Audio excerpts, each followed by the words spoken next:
டாஸ்மாக்ல raid செய்தி கேள்விப்பட்டீங்களா? டாஸ்மாக்ல raid. Edappadi Palaniswami, Annamalai, எதிர்க்கட்சிக்காரர்கள் அத்தனை பேரும் ஐயோ டாஸ்மாக்ல ரெய்டு, டாஸ்மாக்ல ரெய்டுன்னு கதறாங்க. டாஸ்மாக் ரெய்டு நடத்தியதுக்கு பிறகு இந்த இடி அப்படின்ற அமலாக்கத்துறை, இந்த அமலாக்கத்துறை பத்தி ட்விட்டர்ல வந்து ஏஐன்னு ஒன்னு இருக்கு. இந்த ஏஐ கிட்ட கேட்டேன், இந்த அமலாக்கத்துறைக்கு ஏதாவது ஒரு நல்ல பேர் சொல்லுன்னு. பாஜகவின் புல்டோசர் அப்படின்னு அது பேர் வச்சிருக்கு. ஆதாரங்களோட சொல்லுது. ஆமா, பாஜக காரங்களை தவிர எல்லாரையும் போய் அதை இடிச்சு மிதிச்சுக்கிட்டு இருக்கு, அதனால அதை பாஜகவின் புல்டோசர்னு சொல்றது சரின்னு. நீங்க கேட்டு பாருங்க, குரோக் ஏஐன்னு பேரு. உங்க பிள்ளைங்கள்ட்ட சொல்லி கேட்டு பார்க்க சொல்லுங்க. இந்த அமலாக்கத்துறை டாஸ்மாக் நிறுவனத்தில் ரெய்டு முடித்ததற்கு பிறகு ஆதாரம்லாம் அவனுக்கு தேவையே இல்ல.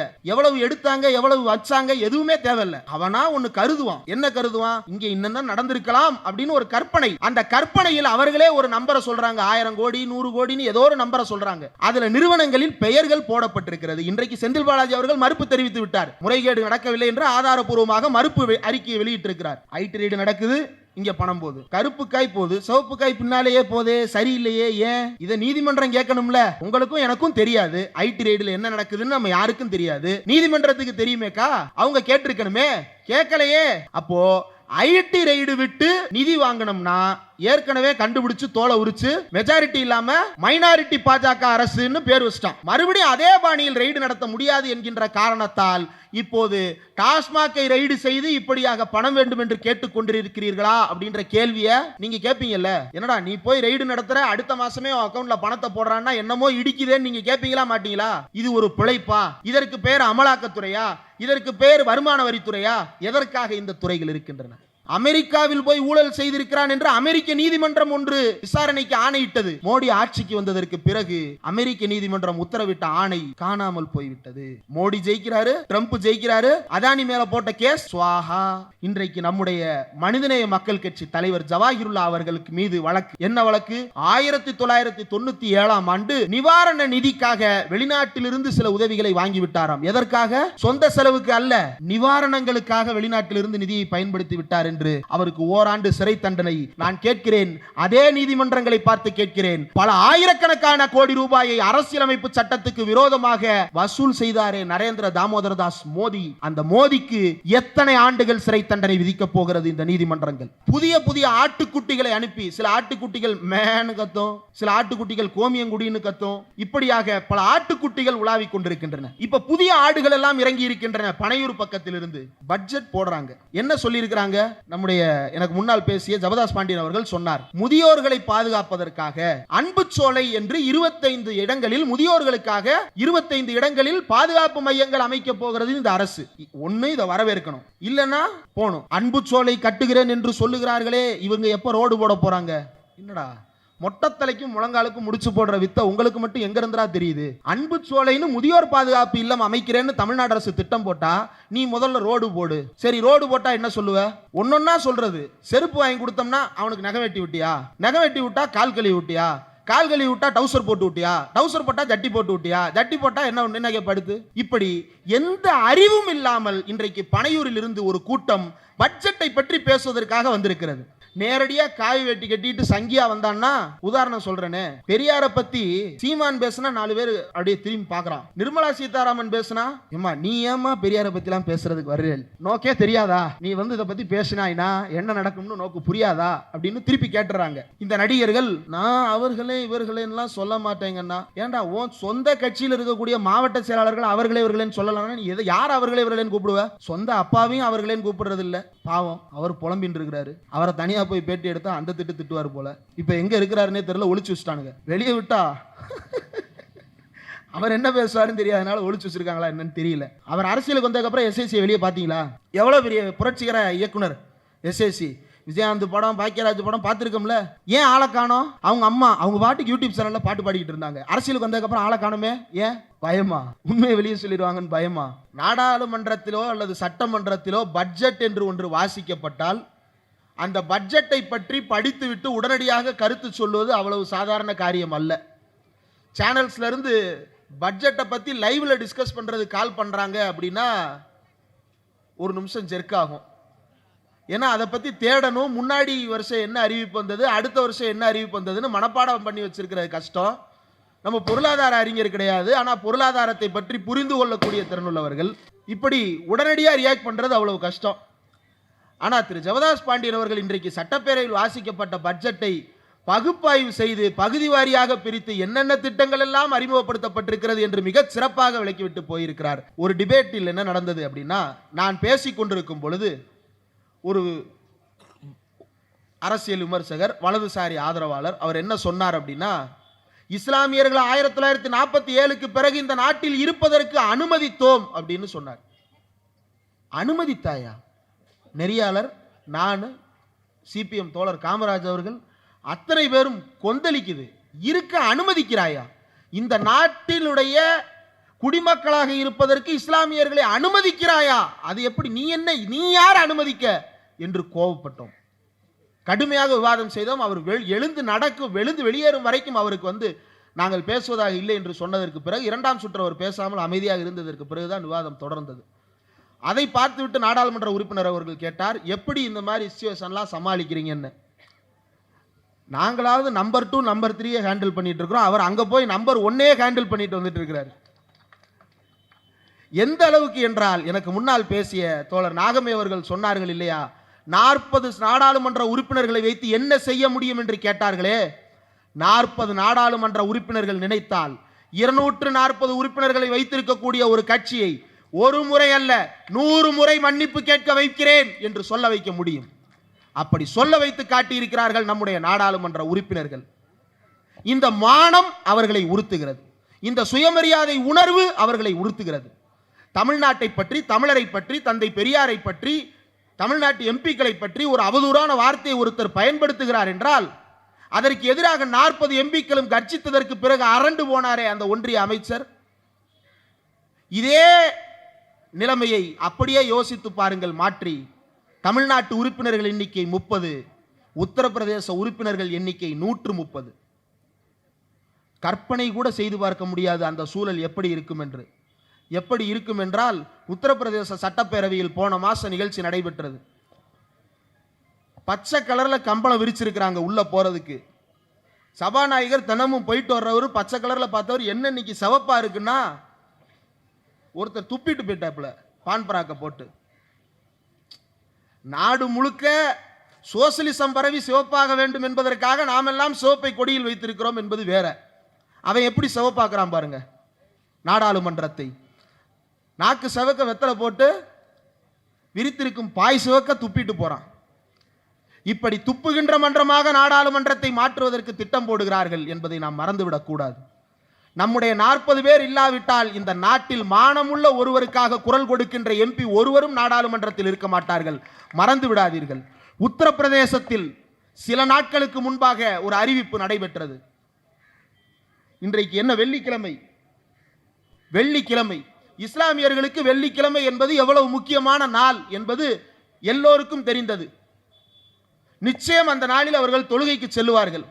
ஆனால் இதே வெள்ளிக்கிழமையில் இன்னொரு விஷயமும் நடந்தது. என்ன? இன்னைக்கு என்ன பண்டிகை? ஹோலி பண்டிகை. ஹோலி பண்டிகையை கொண்டாடுகிறேன் என்கின்ற பெயரில் நம்ம ஊர்ல எலெக்ஷன் நடக்கும்போது சிலையெல்லாம் பூட்டுவாங்க தெரியுமா? சிலையெல்லாம் தார்பாய் போட்டு மூடுவாங்க தெரியுமா? கட்டி வைப்பாங்க தெரியுமா? ஏற்கனவே பிணமான உருவங்களைத்தான் சிலையாக வைத்திருக்கிறோம், அதை மீண்டும் பிணமாவே நிறுத்துறான். உத்தரப்பிரதேசத்தில் என்ன நடக்கிறது? ஒரு மொத்த மசூதியும் தார்பாய் போட்டு பூட்டி இருக்கிறான்.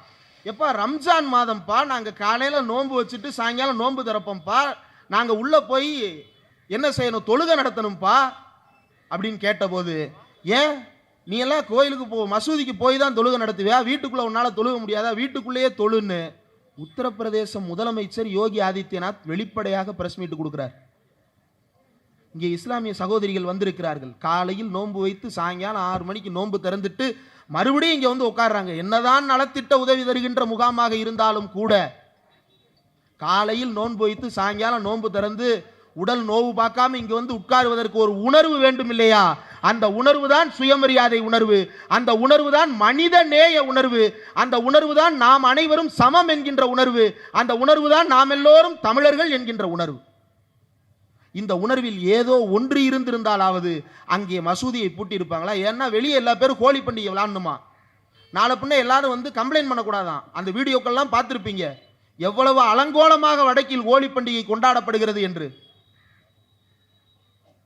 பெண்களுக்கு அவ்வளவு அவமரியாதை செய்யப்படுகிறது. பொடியை பூசுகிறேன் என்கின்ற பெயரில் பெண்களை பாலியல் ரீதியாக துன்புறுத்தி கொண்டிருக்கிறார்கள். அந்த பண்டிகையை கொண்டாடுவதற்காக புனித ரமலான் மாதத்தையே வீட்டுக்குள் கொண்டாடு என்று சொல்லுகிறார் ஒரு முதலமைச்சர். இப்படிப்பட்ட மாநிலமாக தமிழ்நாட்டையும் மாற்ற வேண்டும் என்று நினைத்துக் கொண்டிருக்கிறார்கள். அதற்கு என்ன செய்ய வேண்டும்? பிள்ளைகளை முதலில் படிக்காமல் நிறுத்த வேண்டும். அப்படி படிக்காமல் நிறுத்துவதற்கு பள்ளிக்கூடம் போகாதே என்று சொன்னால் கேட்பார்களா? மாட்டார்கள். மூன்றாவது மொழி படி அப்படின்னு சொல்லுவாங்க. எதற்காக மூன்றாவது மொழி? தெலுங்கு படின்றாங்க, கன்னடம் படின்றாங்க. எதுக்கு? ஐ எம் ப்ரௌடு கன்னடிகான்னு இந்த ஆட்டுக்குட்டியை போல போய் கதறுவதற்காகவா நானும் கன்னடம் கற்றுக்கொள்ள வேண்டும்? கற்றுக்கொள்ள முடியாமல் மக்கள் திணறும் பொழுது பள்ளிக்கூடத்தை விட்டு ஓட்டம் எடுப்பார்கள், படிப்பில் நாட்டம் இல்லாமல். அப்படி ஓடுகிறவருக்காகவே செய்யப்பட்ட திட்டம் தான் விஸ்வகர்மா என்ற ஒரு திட்டம்.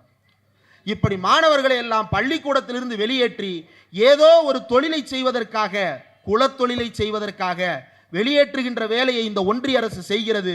அதற்கு பெயர் தான் தேசிய கல்விக் கொள்கை. இந்த தேசிய கல்விக் கொள்கையை வைத்துக் கொண்டு நமக்கு நிதி கொடுக்க மாட்டேன் என்று மறுத்து கொண்டே இருந்தார்கள். கேட்டு பார்த்தோம், கொடுப்பதாக தெரியவில்லை. நீ என்னடா கொடுப்பதற்கு? இந்த மாநிலம் தன்னிறை உள்ள மாநிலமாக வாழ்ந்து கொண்டிருக்கிறது, சுயமரியாதையோடு வாழ்ந்து கொண்டிருக்கிறது. அந்த 2000 கோடியை தமிழ்நாடே பட்ஜெட்டில் ஒதுக்கும் என்று இன்றைக்கு அறிவித்திருக்கிறார் நம்முடைய முதலமைச்சர், நம்முடைய நிதியமைச்சர். இதே போல உத்தரப்பிரதேசத்தால் உன் நிதி வேண்டாம், நானே நிதி ஒதுக்கிக் கொள்ளுகிறேன் என்று சொல்ல முடியுமா? முடியாது. ஏன்? தனிநபர் வருமானம் அப்படின்னு ஒரு கணக்கு இருக்கு. பெர் கேபிட்டா இன்கம் அப்படின்னு சொல்றாங்க. நேற்றைக்கு நம்முடைய பேராசிரியர் ஜெயரஞ்சன் அவர்கள் ஒரு அறிக்கை வெளியிட்டார். Economic survey of Tamil Nadu. எப்போதும் எக்கனாமிக் சர்வே ஆஃப் இந்தியா தான் வரும். அதற்கு போட்டியாக economic survey of Tamil Nadu, Tamil Nadu வரலாற்றிலேயே முதல் முறையாக நேற்று வெளியிடப்பட்டது. அதில் ஒரு முக்கியமான புள்ளி விவரம் குறிப்பிடப்பட்டிருக்கிறது. என்ன?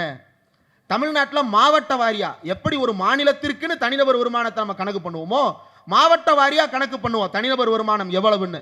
தமிழ்நாட்டில் அதிகபட்ச வருமானம் எவ்வளவு? 2,77,000 சொச்சம் ரூபாய் அதிகபட்ச தனிநபர் வருமானம். இதிலேயே குறைந்த மாவட்டம் எது அப்படின்னா திருவாரூர் மாவட்டத்தில் தான் தனிநபர் வருமானம் மிக மிக குறைவு. எவ்வளவு தெரியுமா? அதற்கு முன்னால் உத்தரப்பிரதேசத்தினுடைய தனிநபர் வருமானம் எவ்வளவுன்னு எடுத்து பார்ப்போம். 84,126 ரூபாய் உத்தரப்பிரதேசத்தில் தனிநபர் வருமானம்.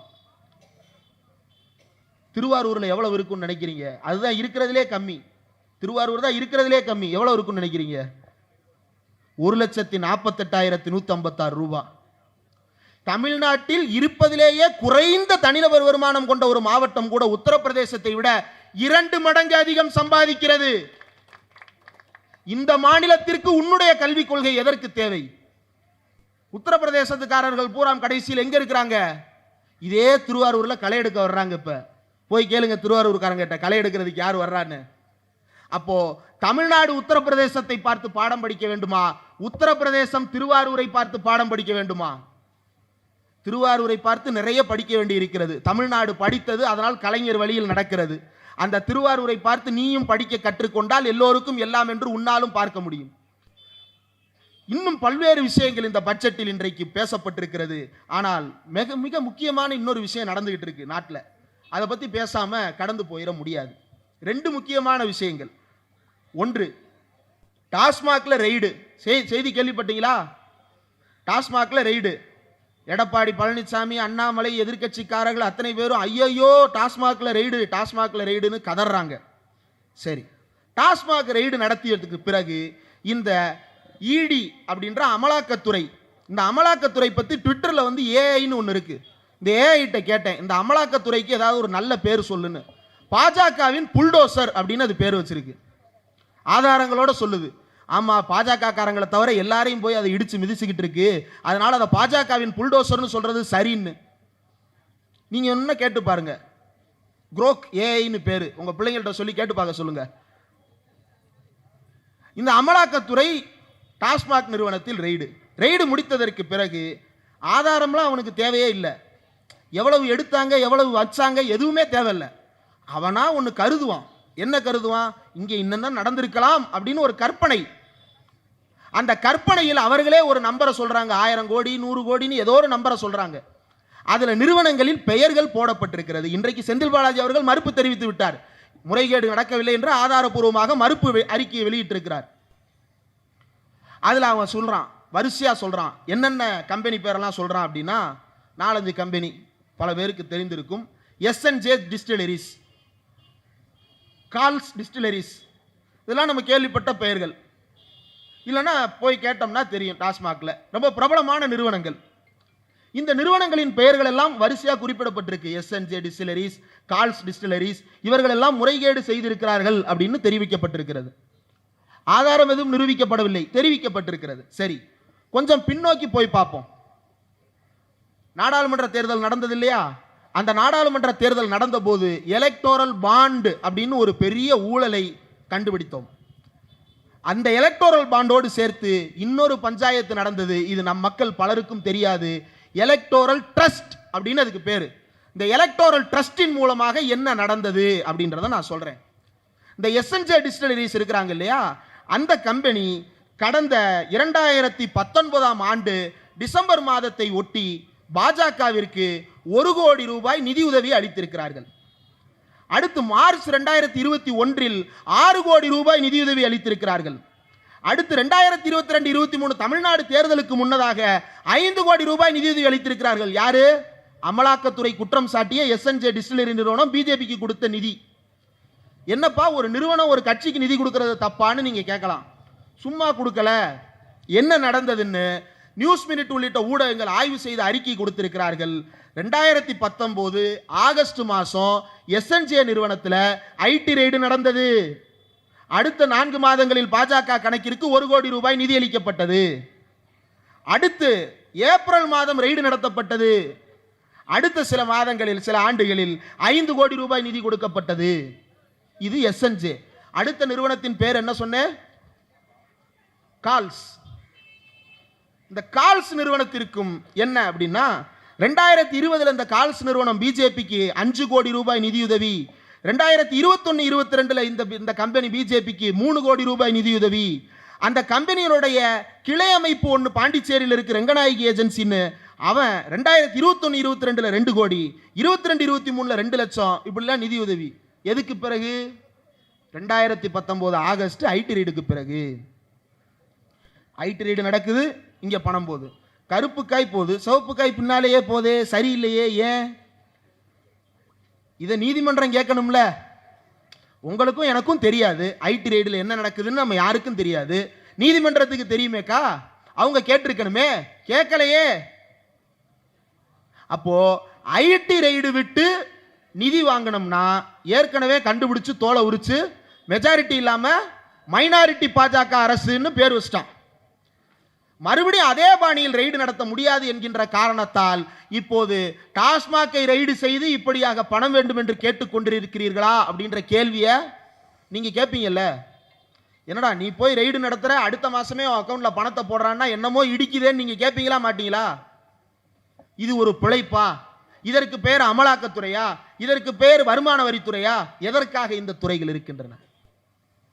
அம்பானி, அதானி போன்றவர்கள், இதோ தண்ணி பாட்டில் கூட இப்ப அம்பானி விற்க ஆரம்பிச்சிட்டாரு. இந்த அதானின்ற நபர் வருஷத்துக்கு இந்த அதானியால இந்திய அரசாங்கத்திற்கு 1 லட்சம் கோடி ரூபாய் இழப்பு ஏற்படுகிறது. வாங்கிய கடனை திருப்பி கட்டவில்லை. அமெரிக்காவில் போய் ஊழல் செய்திருக்கிறான் என்று அமெரிக்க நீதிமன்றம் ஒன்று விசாரணைக்கு ஆணையிட்டது. மோடி ஆட்சிக்கு வந்ததற்கு பிறகு அமெரிக்க நீதிமன்றம் உத்தரவிட்ட ஆணை காணாமல் போய்விட்டது. மோடி ஜெயிக்கிறாரு, ட்ரம்ப் ஜெயிக்கிறாரு, அதானி மேல போட்ட கேஸ் ஸ்வாஹா. எப்படி? உனக்கு நிதி கொடுப்பவர்கள் எல்லாம் தப்பித்துக் கொள்ளுகிறார்களே, இதற்கு பின்னால் இருப்பது என்ன? இன்னொன்னு, எலக்டோரல் பாண்ட் உங்க எல்லாருக்கும் தெரியும். பல ஆயிரக்கணக்கான கோடிகள் வசூல் செய்தது பிஜேபி. என்னடா சம்பந்தம் இல்லாம பேசுறானேன்னு நினைக்காதீங்க, சம்பந்தம் இருக்கு. பல ஆயிரக்கணக்கான கோடி ரூபாய் வசூல் செய்தது எலக்டோரல் பாண்ட் என்ற பேர்ல. அது சட்டவிரோதம் அப்படின்னு நீதிமன்றம் தீர்ப்பு கொடுத்தது இல்லையா? சட்டவிரோதமாக நீங்க ஒரு பணம் சம்பாதிச்சீங்கன்னா நீதிமன்றம் உங்களை என்ன செய்யும்? நீதிமன்றம் உங்களை என்ன செய்யும்? கைது செய்யும், தண்டிக்கும் இல்லையா? சட்டவிரோதமாக பணத்தை வாங்கிய அந்த பாஜக காரர்கள் யாருக்கும் நீதிமன்றம் தண்டனையே சொல்லவில்லை. இன்றைக்கு நம்முடைய மனிதநேய மக்கள் கட்சி தலைவர் ஜவாஹிருல்லா அவர்களுக்கு மீது வழக்கு. என்ன வழக்கு? 1997ஆம் ஆண்டு நிவாரண நிதிக்காக வெளிநாட்டிலிருந்து சில உதவிகளை வாங்கிவிட்டாராம். எதற்காக? சொந்த செலவுக்கு அல்ல, நிவாரணங்களுக்காக வெளிநாட்டிலிருந்து நிதியை பயன்படுத்தி விட்டார் என்று அவருக்கு ஓராண்டு சிறை தண்டனை. நான் கேட்கிறேன், அதே நீதிமன்றங்களை பார்த்து கேட்கிறேன், பல ஆயிரக்கணக்கான கோடி ரூபாயை அரசியலமைப்பு சட்டத்துக்கு விரோதமாக வசூல் செய்தாரே நரேந்திர தாமோதர் தாஸ் மோடி, அந்த மோடிக்கு எத்தனை ஆண்டுகள் சிறை தண்டனை விதிக்கப் போகிறது இந்த நீதிமன்றங்கள்? எத்தனை ஆண்டுகள் கடுங்காவல் தண்டனை விதிக்கப் போகின்றன இந்த நீதிமன்றங்கள்? மறந்துவிடக் கூடாது. இந்த ஊழல்களை எல்லாம் நாம் மறந்து விடுவோம் என்பதற்காகத்தான் புதிய புதிய ஆட்டுக்குட்டிகளை அனுப்பி, சில ஆட்டுக்குட்டிகள் மேனு கத்தும், சில ஆட்டுக்குட்டிகள் கோமியங்குடின்னு கத்தும், இப்படியாக பல ஆட்டுக்குட்டிகள் உலாவிக் கொண்டிருக்கின்றன. இப்ப புதிய ஆடுகள் எல்லாம் இறங்கி இருக்கின்றன. பனையூர் பக்கத்திலிருந்து பட்ஜெட் போடுறாங்க. என்ன சொல்லி இருக்கிறாங்க? நம்முடைய எனக்கு முன்னால் பேசிய ஜபதாஸ் பாண்டியன் அவர்கள் சொன்னார், முதியோர்களை பாதுகாப்பதற்காக அன்புச்சோலை என்று 25 இடங்களில் முதியோர்களுக்காக 25 இடங்களில் பாதுகாப்பு மையங்கள் அமைக்க போகிறது இந்த அரசு. ஒண்ணு இதை வரவேற்கணும், இல்லைன்னா போணும். அன்புச்சோலை கட்டுகிறேன் என்று சொல்லுகிறார்களே, இவங்க எப்ப ரோடு போட போறாங்க? என்னடா மொட்டத்தலைக்கும் முழங்காலுக்கும் முடிச்சு போடுற வித்த உங்களுக்கு மட்டும் எங்க இருந்தா தெரியுது? அன்பு சோலைன்னு முதியோர் பாதுகாப்பு இல்லம் அமைக்கிறேன்னு தமிழ்நாடு அரசு திட்டம் போட்டா நீ முதல்ல ரோடு போடு. சரி, ரோடு போட்டா என்ன சொல்லுவ? ஒன்னொன்னா சொல்றது. செருப்பு வாங்கி கொடுத்தோம்னா அவனுக்கு நகை வெட்டி விட்டியா, நகை வெட்டி விட்டா கால் கழுவி விட்டியா, கால் கழுவி விட்டா டவுசர் போட்டு விட்டியா, டவுசர் போட்டா ஜட்டி போட்டு விட்டியா, ஜட்டி போட்டா என்ன கேட்படுத்து? இப்படி எந்த அறிவும் இல்லாமல் இன்றைக்கு பனையூரில் இருந்து ஒரு கூட்டம் பட்ஜெட்டை பற்றி பேசுவதற்காக வந்திருக்கிறது. நான் ஒரு பட்ஜெட் சொல்றேன், ரோல்ஸ் ராயஸ் கார் வாங்கின பட்ஜெட், அந்த பட்ஜெட்டுக்கு கட்ட வேண்டிய வரியை கட்ட முடியாதுன்னு நீதிமன்றத்தில் போய் விலக்கு கேட்டியே, அப்ப எங்க போச்சு உன்னோட நேர்மை? கோழி அமுக்கிற மாதிரி காருக்குள்ள வச்சு அமுக்கி நெய்வேலியில இருந்து உன்னை தூக்கிட்டு வந்து ஐட் ரைடு நடத்தினாங்களே, அவனை கண்டிச்சு ஒரு வார்த்தை பேசியிருப்பியா? ஒரு வார்த்தை பேசலையே. ஏன் பேசல? முதலாளிகளுக்கு எதிராக எப்போதும் தொழிலாளிகள் பேச மாட்டார்கள். முதலாளிக்கு எதிராக தொழிலாளி ஒருபோதும் பேச மாட்டார்கள். இந்த சூழ்நிலையில் தான் தமிழ்நாடு இன்றைக்கு இருக்கிறது. தமிழ்நாடு இன்றைக்கு லட்சியவாதத்தை நோக்கி பேசிக் கொண்டிருக்கிறது. என்னென்ன பேசுது? இந்தி திணிப்புக்கு எதிராக பேசுகிறது. வரலாற்றில் நாம் பார்த்த காட்சிகள் எல்லாம் கண் முன்னால் நடக்கின்றன. நாடாளுமன்றத்தில் தர்மேந்திர பிரதான் பொய் சொன்னார்னு சொன்னோம் இல்லையா? என்ன சொல்றாரு? நம்ம ஒருத்தர் வர்றாரு, எப்பா சாயங்காலம் கடைக்கு போலாமான்னு கேட்கிறாரு. நம்ம என்ன சொல்லுவோம்? போலாம், ஆனா கொஞ்சம் வேலை இருக்குன்னு நினைக்கிறேன், பார்த்துட்டு சொல்றேன், அப்படிதானே சொல்லுவோம். வரண்டா, வர முடியாடா அப்படின்னு கத்துவோமா? என்னோட மனைவி வந்திருக்கிறாங்க, சாயங்காலம் கடை கூட்டு போப்பான்னு கேட்குறாங்க. போலாம்ப்பா, ஆனால் ஒரு கூட்டம் இருக்கு, முடிச்சதுக்கு பிறகு பார்ப்போம் அப்படின்னு நான் சொல்றேன். அப்ப என்ன அர்த்தம்? மனைவிகளுக்கு அது புரியும், இவன் வரமாட்டான். அப்ப எழுதுறவங்களுக்கும் வாசிக்கிறவங்களுக்கும் இடையில ஒரு புரிதல் இருக்குல்ல, அந்த புரிதல்ல உன் திட்டம்லாம் நல்லா இருக்கு, ஆனா நான் அதை ஆய்வு செய்யறேன், ஆய்வு செஞ்சுட்டு பிறகு கையெழுத்து போடுறேன்னு ஒரு லெட்டர் எழுதுனா, இதை எடுத்துட்டு வந்து தமிழ்நாடு முதலமைச்சர் ஒத்துக்கொண்டார், தமிழ்நாடு முதலமைச்சர் ஒத்துக்கொண்டார். இவ்வளவு நாள் உனக்கு தமிழ் தான் தெரியாதுன்னு நினைச்சோம், இங்கிலீஷும் தெரியாதா? நீ இங்கிலீஷே தெரியாம தான் என்னை வந்து ஹிந்தி படின்னு சொல்றியா? 3 மொழி கத்துக்கன்னு சொல்றியே, நீ முதல்ல உன்னோட 2வது மொழி இந்தியை ஒழுங்கா கத்துக்கிட்டியா? தாய்மொழியில் பேசுங்கள், தாய்மொழி பேசுங்கள்னு சொல்றாரு பிரதமர் மோடி. அவர் தாய்மொழி எது? குஜராத்தி. என்னைக்காவது குஜராத்தில பேசி கேட்டிருக்கீங்களா? சொந்த ஊர்லேயே இந்தியில தான் பேசுறாங்க. இதுதான் நாடகம். இந்த நாடகத்தை தான் நம்மளை நம்ப சொல்றாங்க, தாய்மொழியை பாதுகாப்போம் அப்படின்னு. பீகார், அவங்களுக்கு பெரும்பான்மையானவர்களுக்கு தாய்மொழி என்ன? போஜ்புரி, மைத்திலி, அவதி உள்ளிட்ட மொழிகள். போஜ்புரி என்னைக்காவது கேட்டிருக்கீங்களா? வீடியோ சாங் பார்க்கறதோட சரி. போஜ்புரி மொழியை எவன் கேட்டான்? அதை ஹிந்தியோட கிளை மொழின்னு சொல்றான் இன்னைக்கு. இப்படி மொழிகளை தின்று அழித்து கொண்டிருக்கிறது இந்தி. இந்த பொய் விஷயத்துக்கு வருவோம். இந்த பொய்கள் ஒன்றும் திராவிட முன்னேற்ற கழகத்திற்கு புதிது அல்ல, திராவிட முன்னேற்ற கழக முதலமைச்சர்களுக்கும் புதிது அல்ல. 1968 ஜனவரி மாதம் 23 அன்று மொழிக் கொள்கை மீதான விவாதம், தமிழ்நாடு இன்றைக்கு இருமொழி சட்டம் என்று வைத்திருக்கிறது இல்லையா? அந்த சட்டத்தை பற்றி விவாதம் நடக்கும் பொழுது பேரறிஞர் அண்ணா பேசுகிறார். அண்ணா பேசும் பொழுது அன்றைக்கு காங்கிரஸ்காரர்கள் திருமதி அனந்தநாயகி, திரு பூவராகன் 2 பேர் எந்திரிச்சு, அண்ணா மும்மொழி கொள்கையை ஒத்துக்கொண்டு கையெழுத்து போட்டார், எனக்கு தெரியும் அப்படின்னு 2 பேர் கத்தினான். அண்ணா மும்மொழி கொள்கையை ஒத்துக்கொண்டாரா? அண்ணாவே பதில் சொல்லுகிறார், நான் மும்மொழி கொள்கையை ஒப்புக்கொள்ளாதது மட்டுமல்ல, அதற்கு எதிரான கண்டன தீர்மானமும் கொடுத்திருக்கிறேன், பொய் சொல்லாதீர்கள் என்று சட்டப்பேரவையிலே அவர்களை கண்டித்து உட்கார வைத்தார், ஆதாரப்பூர்வமாக நிரூபித்தார். இன்றைக்கு அதே குற்றச்சாட்டை முதல்வர் ஸ்டாலின் மீது சூட்டுகிறார்கள் என்றால் என்ன அர்த்தம்? அண்ணா வழியில் அயராது உழைப்போம் என்கின்ற தத்துவத்திற்கு முத்துவேல் கருணாநிதி ஸ்டாலின் பொருள் சேர்த்திருக்கிறார் என்ற அர்த்தம். இந்த பொய்களை எல்லாம் சேர்த்து பாருங்கள், அவர்களுடைய சதிகள் நமக்கு புரியும். இந்த பொய்க்காரர்களுக்கு எதிராக பேரறிஞர் அண்ணா 1950 இதே ராபின்சன் பூங்காவில் தான் கட்சி தொடங்கப்பட்டது. ஒரு ஆண்டுக்கு பிறகு 1950 அவர் பேசுகிறார், சட்டியிலே இருக்கும் மாவிலே பாதியை அவன் திருடிவிட்டு போகிறான், மீதியை புளிக்க வைத்து விடுகிறான், இதில் தோசை எங்கிருந்து ஊத்துவது? பாதி மாவில் எப்படி எல்லோருக்கும் தோசை ஊற்றுவது? அப்படின்ற உதாரணத்தை சொல்லி மக்களுக்கு புரியும்படி சொல்லிவிட்டு, இன்றைக்கு சட்டமன்றம் இருக்கிறது, நாடாளுமன்றம் இருக்கிறது. இந்த நாடாளுமன்றத்தில் ஒரு சட்டத்தை நிறைவேற்ற வேண்டும் என்றால் 3/2 பங்கு பெரும்பான்மை வேண்டும். அந்த 3/2 பங்கு பெரும்பான்மை இன்றைக்கு தமிழ்நாட்டுக்கோ அல்லது மற்ற மாநிலங்களுக்கோ இல்லாமல் இருக்கலாம். ஆனால் இந்த பெரும்பான்மை என்றைக்குமே இல்லாமல் இருக்கும் என்று உங்களால் சொல்ல முடியாது. அந்த பெரும்பான்மை எங்களுக்கு கிடைக்காமலா போய்விடும்.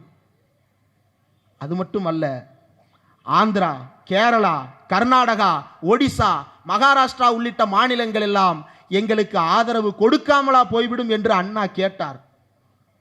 யுனைடெட் நேஷன்ஸ் ஆர்கனைசேஷன் என்பதை போல இந்தியன் நேஷன்ஸ் ஆர்கனைசேஷன் என்பதை தொடங்க வைத்து விடாதீர்கள் என்று எச்சரித்தார். அண்ணா அன்றைக்கு யோசித்தார், கர்நாடகா வருமா, ஆந்திரா வருமா, கேரளா வருமா என்று.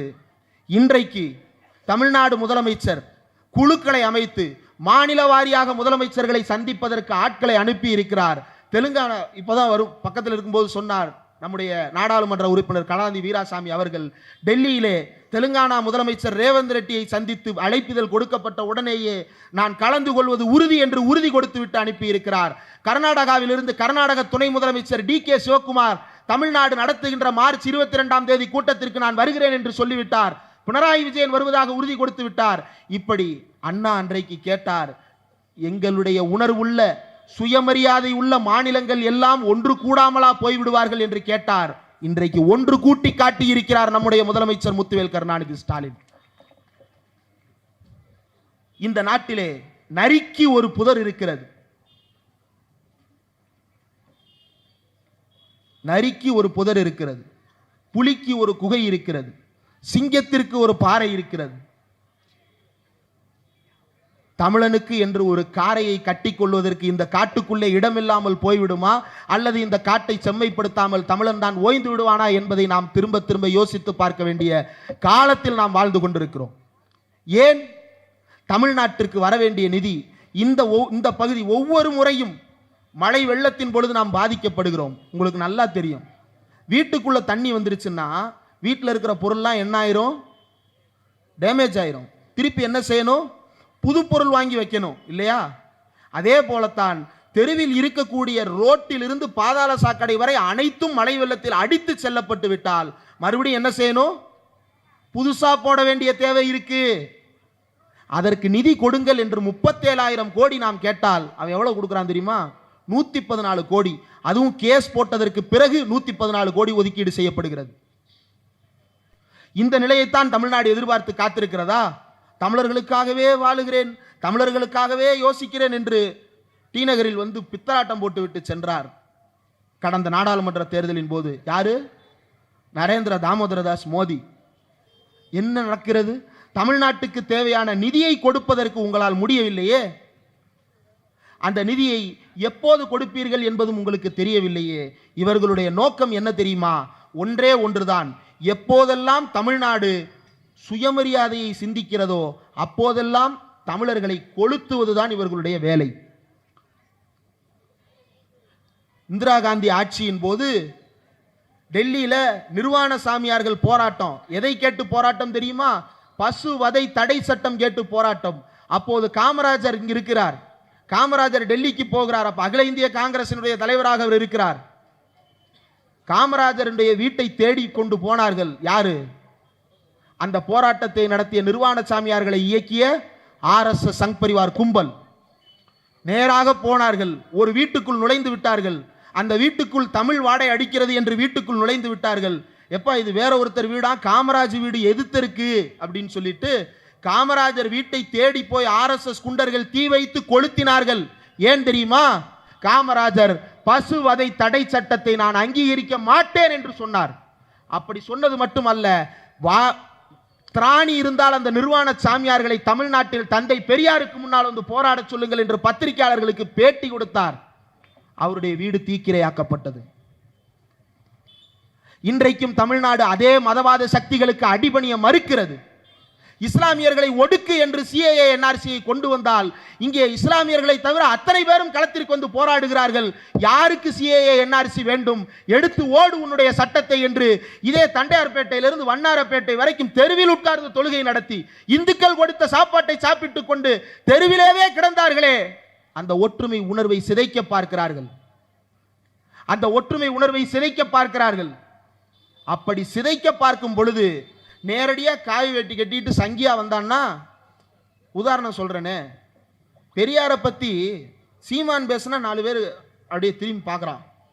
நிர்மலா சீதாராமன் பேசுனா, ஏம்மா நீ ஏம்மா பெரியாரை பற்றிலாம் பேசுறதுக்கு வர்றேன், நோக்கே தெரியாதா, நீ வந்து இதை பற்றி பேசினாயினா என்ன நடக்கும்னு நோக்கு புரியாதா அப்படின்னு திருப்பி கேட்டுறாங்க இல்லையா? அதே மாதிரியான நோக்கத்தில் தான் உங்களை ஏமாற்ற வேண்டும் என்றால் பெரியாரின் புகைப்படத்தை காட்ட வேண்டும்.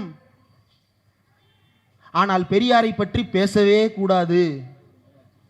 அதற்காக இறக்கிவிடப்பட்ட ஆள்தான் பனையூரிலிருந்து வந்திருக்கின்ற அந்த பால்வாடி பண்ணையார்.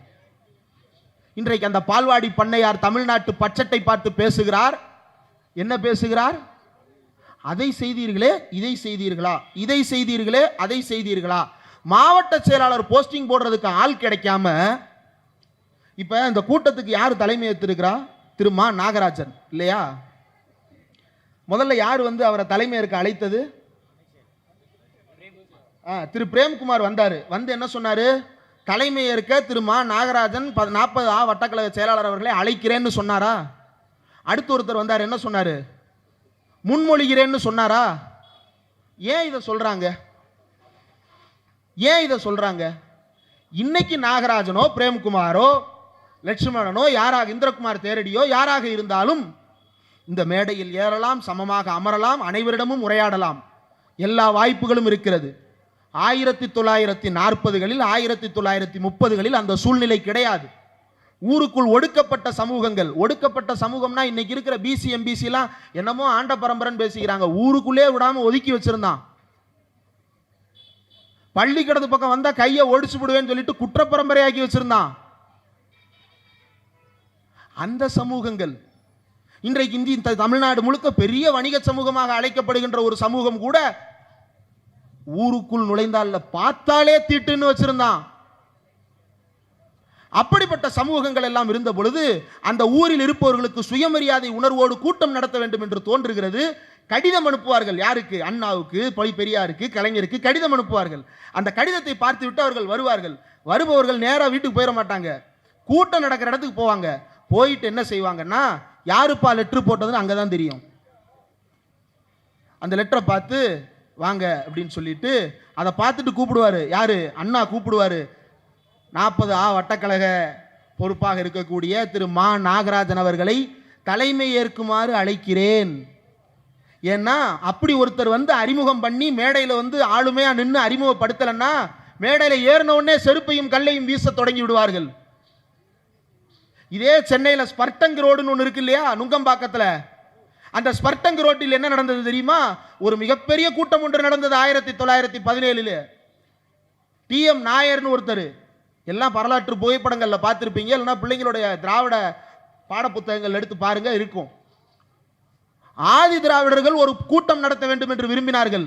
அந்த கூட்டத்தை நடத்த விட முடியாது என்று சாதி இந்துக்கள், சாதி இந்துக்கள்னா இப்ப இருக்கிற சாதி இந்து இல்லைங்க, ஒரே சாதி,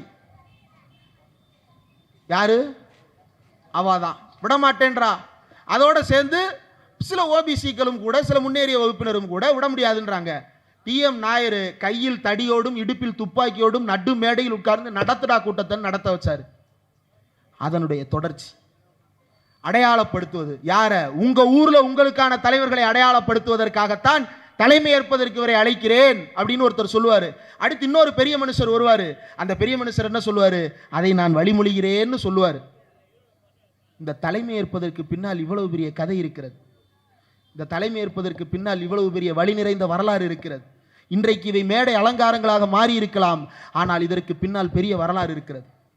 இந்த வரலாற்றை பற்றியெல்லாம் நாம் எதையுமே பேசக்கூடாது, இந்த வரலாற்றை பற்றியெல்லாம் நாம் தெரிந்து கொள்ளவே கூடாது என்பதற்காகத்தான் இந்த நடிகர்கள் நான் அவர்களே இவர்களேலாம் சொல்ல மாட்டேங்கன்னா, ஏன்டா உன் சொந்த கட்சியில் இருக்கக்கூடிய மாவட்ட செயலாளர்கள் அவர்களே இவர்களேன்னு சொல்லலாம். எதை யார் அவர்களே இவர்களேன்னு கூப்பிடுவ? சொந்த அப்பாவையும் அவர்களேன்னு கூப்பிடுறது இல்லை. பாவம், அவர் புலம்பின்னு இருக்கிறாரு. அவரை தனியாக போய் பேட்டி எடுத்தால் அந்த திட்டுவார் போல. இப்போ எங்கே இருக்கிறாருன்னே தெரியல, ஒளிச்சு வச்சுட்டானுங்க. வெளியே விட்டா அவர் என்ன பேசுவாருன்னு தெரியாதனால ஒளிச்சு வச்சிருக்காங்களா என்னன்னு தெரியல. அவர் அரசியலுக்கு வந்ததுக்கப்புறம் எஸ்எஸ்சி வெளியே பார்த்தீங்களா? எவ்வளோ பெரிய புரட்சிகர இயக்குனர் எஸ்எஸ்சி. விஜயகாந்த் படம், பாக்கியராஜ் படம் பார்த்துருக்கோம்ல. ஏன் ஆளை காணோம்? அவங்க அம்மா அவங்க பாட்டுக்கு யூடியூப் சேனலில் பாட்டு பாடிக்கிட்டு இருந்தாங்க. அரசியலுக்கு வந்ததுக்கப்புறம் ஆளை காணுமே. ஏன்? பயமா? உண்மையை வெளியே சொல்லிடுவாங்கன்னு பயமா? இப்படி கூட்டிட்டு வந்து மாவட்ட செயலாளர்களானவர்களும் பகுதி செயலாளர்கள் ஆனவர்களுக்கு பின்னாலும் இவ்வளவு பெரிய வரலாறு இருக்கிறது.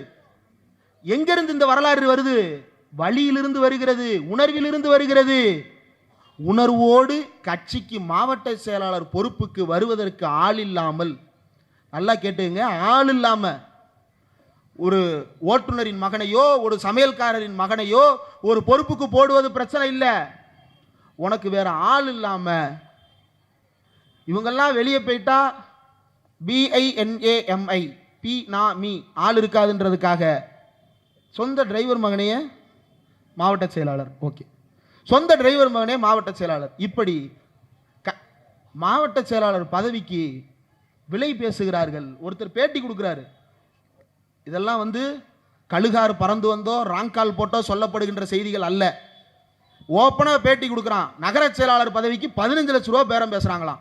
இப்பதான் கட்சியே தொடங்குறான். நகர செயலாளருக்கு 15 லட்ச ரூபா பேரம் பேசுற ஒருத்தன் மாவட்ட செயலாளருக்கு எவ்வளவு பேசுவான்? மாநில அளவிலான பொறுப்பாளர்களுக்கு எவ்வளவு பேசியிருப்பான்? இப்படி கட்சி நடத்துகிறவர்கள் உங்களுக்காக உழைப்பார்கள் என்று நம்புகிறீர்களா? இதோ இந்த மேடையில் இருப்பவர்கள் அத்தனை பேரும் இந்த தெருவுக்குள்ளும் அடுத்த தெருவுக்குள்ளும் தான் இருக்கிறார்கள். ஏதோ ஒரு பிரச்சனை, கோபம் அல்லது வருத்தம் அல்லது சந்தோஷம் எதுனாலும் உங்க முன்னாடி நிற்பாங்க. இந்த பாத்திரங்கள் இருக்கு. இந்த பாத்திரத்தை வாங்கும் போதெல்லாம் மனசுல வச்சுங்க, 18% GST கட்டி வாங்கப்பட்ட பாத்திரம். இந்த கடையில் டீ குடிக்கும் போதெல்லாம் யோசிங்க, அந்த கிளாஸுக்கு 18% GST, உள்ள ஊத்துற பாலுக்கு 5% GST, அதுல போடுற டீ தூளுக்கு 12% GST, தண்ணி பச்சை தண்ணி ஊத்தினா கேட்போமா? Mineral water 18% GST. இப்படி வருமான வரி கட்டுகிறவர்களை விட வரம்பில்லாமல் வரி கட்டுகிற மக்கள் தான் நாட்டில் அதிகம். அவர்கள் தான் நாம் எல்லோரும். இங்க இருக்கிற யாரும் வருமான வரி கட்டுறவங்க இல்ல, ஆனா நீங்க தான் நாட்டுக்கே அதிகமான வருமானத்தை கொடுத்து கொண்டிருக்கிறீர்கள்.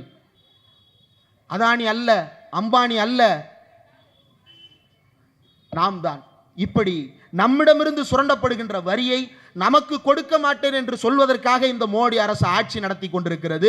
அதை கேள்வி கேட்க கூடாது என்பதற்காக தமிழ்நாட்டு எம்பிக்களின் எண்ணிக்கையை குறைப்பதற்கு திட்டம் போட்டுக் கொண்டிருக்கிறது. அப்படி வர்ற 30 பேரும் கேள்வி கேட்டுட்டா என்ன பண்றது?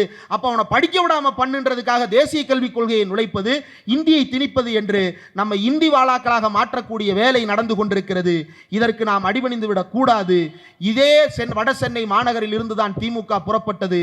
அதே வட சென்னை மாநகரில் தான் இன்றைக்கு பட்ஜெட்டுக்கு பிறகான முதல் பிறந்தநாள் கூட்டமும் நடந்து கொண்டிருக்கிறது. இந்த பெருமையான நிகழ்வில் நாம் அனைவரும் ஒரே ஒரு உணர்வை மட்டும் விட்டுவிடக் கூடாது. நாம் எல்லோரும் யார்? நாம் எல்லோரும் யார்? நாம் எல்லோரும் யார்? நாம் எல்லோரும் யார்? எல்லோரும் சொல்லும் வரை சொல்லுங்கள். நாம் எல்லோரும் யார்? என்ன தமிழர்கள்? சுயமரியாதை உள்ள தமிழர்கள். நாம் எல்லோரும் யார்? சுயமரியாதை உள்ள தமிழர்கள். இந்த சுயமரியாதை இருக்கின்ற வரையில் தமிழ்நாடு போராடும், தமிழ்நாடு போராடும், தமிழ்நாடு போராடும். நன்றி.